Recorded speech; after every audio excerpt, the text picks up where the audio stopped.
I have a major bone to pick with these Korean beauty companies. For the love of God, please differentiate your products more. Or don't, because you gave me material to make videos on, but these are 3 different cushions currently available from CLIO. Even though they look pretty much identical, they are slightly different. So in today's video, I'm going to discuss the difference between CLIO's current glow cushions. This is the CLIO Kill Cover High Glow Cushion, and this is the cushion that has the sponge type of cushion in here. There are 3 shades available of this, and I am using the shade Ginger, which is the shade I'm using in all of these, which I'm not gonna lie, currently, as you'll see in the B-roll, way too light for my skin, and I didn't even bother blending it down my neck because I was like taking it off anyways. There's definitely a lack in shade variety, but you know, they need to work on that. So this is considered a very radiant glass-like type of cushion. This by far has the most glow out of all of them. Like, it is significantly glowy. In fact, I actually found this a bit wet looking and wet feeling, and for me who has dry skin, I can use a nice moisture cushion or something that has a bit more glow.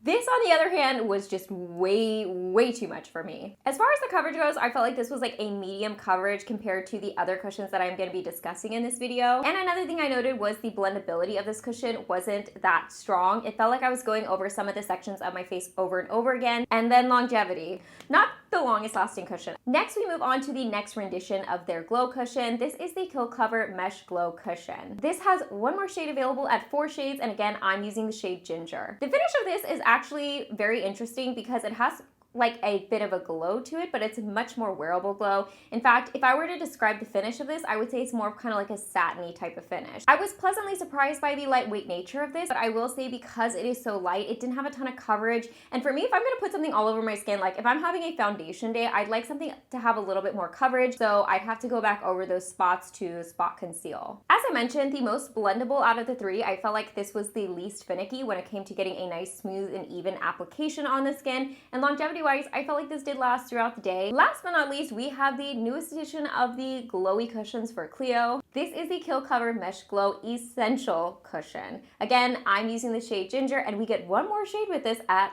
5 shades. This is definitely a bit more glowy. I would say this is like mid-glow. This is fairly lightweight, and the one thing that I did notice with this is the adherence on the skin, meaning I felt like I had less transfer with this, despite it having a more medium coverage. But again, going back to the blendability, which is something I noted with this cushion in particular, oh my gosh.